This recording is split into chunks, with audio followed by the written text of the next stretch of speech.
Bonjour et bienvenue dans Tu as ta place, le podcast de l'UIMM. Dans ce podcast, nous allons découvrir des histoires inspirantes, des témoignages de femmes passionnées qui prennent des initiatives, qui innovent et surtout qui contribuent activement à la transformation de notre industrie. Aujourd'hui, nous allons écouter Mathilde. Elle est soudeuse et elle a trouvé sa place dans l'industrie.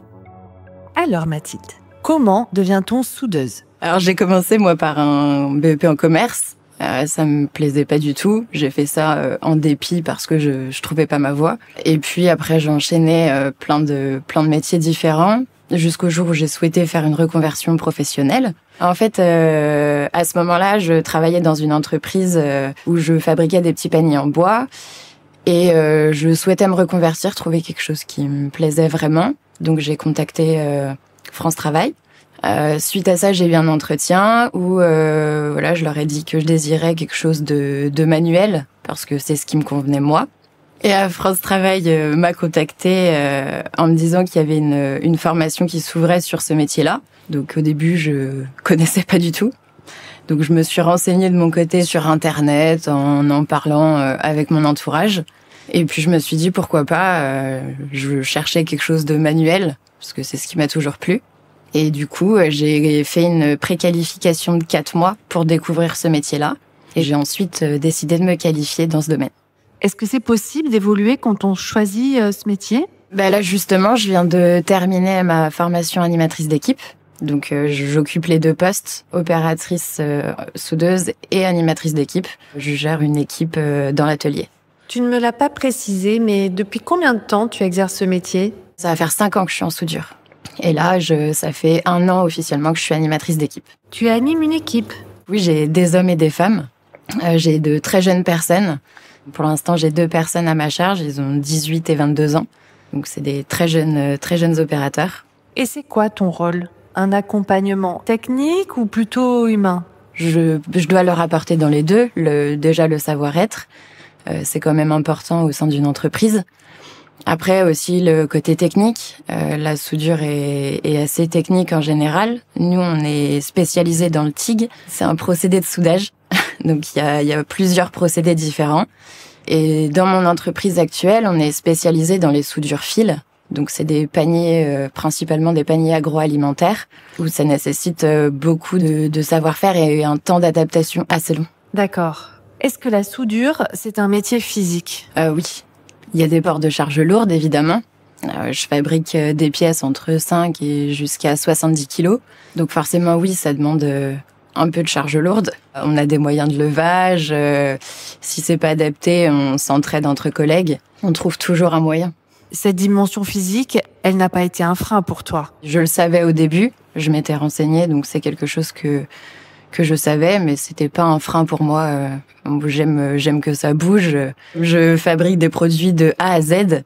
Du coup, je suis tout le temps en mouvement. Que ça soit avec divers outils, les meuleuses, les scies.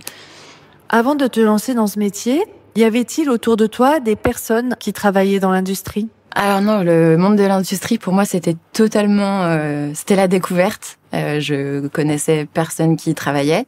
Donc je me suis beaucoup renseignée justement par rapport à ça.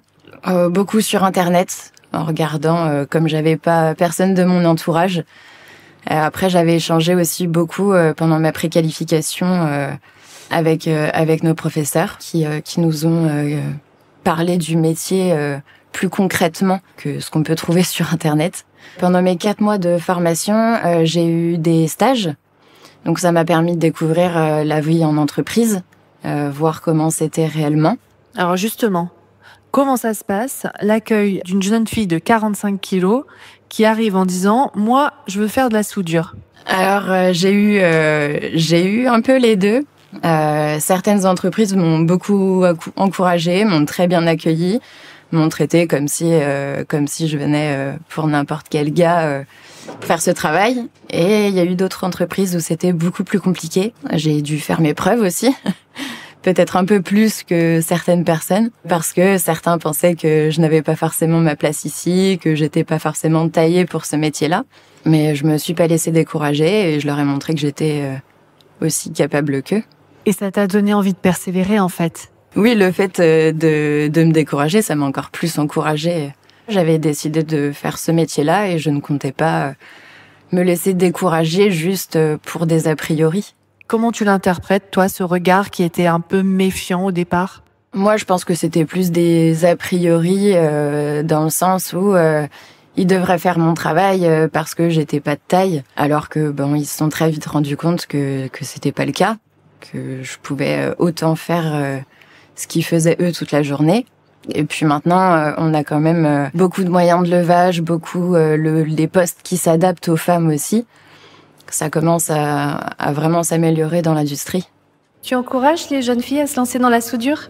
Alors oui, bien sûr, j'encourage les jeunes filles forcément à aller dans mon métier, mais aussi tous les métiers de l'industrie, parce qu'il y en a plein qui sont aussi méconnus que la soudure.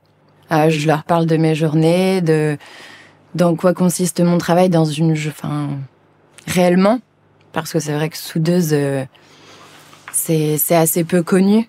Dans l'industrie, il y a énormément de métiers différents et que on a toute notre place dans chacun des métiers et que si on veut faire quelque chose qui nous plaît, il faut foncer.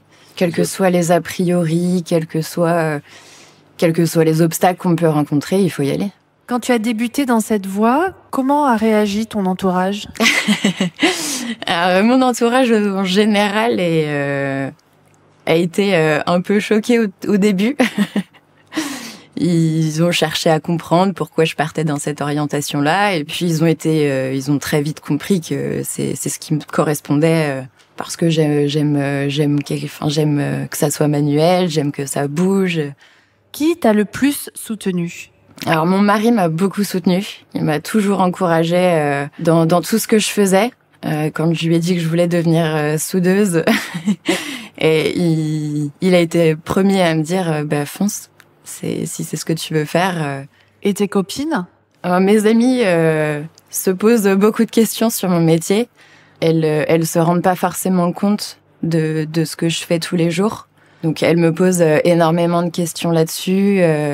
On échange beaucoup par rapport à ça. Après, elles me voient un peu des fois comme Hulk à l'intérieur. Et toi, tu te vois aussi comme Hulk ? Je me vois comme quelqu'un de plus costaud que j'en ai l'air. Ce métier t'a donné confiance en toi ? Ah oui, complètement. Ce métier m'a complètement donné confiance en moi. Avant, je cherchais quoi faire ou qu'est-ce qui me plaisait réellement. Et maintenant, j'ai trouvé et je suis épanouie dans mon travail. En conclusion, qu'est-ce que tu aurais envie de dire à une jeune fille de 16-20 ans qui nous écoute peut-être ? J'aimerais dire à toutes les jeunes filles que si on ne trouve pas notre voie dans les métiers plutôt communs, on peut dire, qu'il faut aller chercher un peu plus loin et que on a tout un métier qui nous correspond et dans lequel on peut complètement s'épanouir. Merci Mathilde d'avoir partagé ton histoire et ton expérience avec nous. Comme Mathilde, les femmes sont de plus en plus nombreuses à faire le choix de l'industrie, un secteur où chacune a sa place. Vous souhaitez vous aussi découvrir toutes les voies d'accès à l'industrie pour les talents féminins ? Alors rendez-vous sur tuastaplace.com.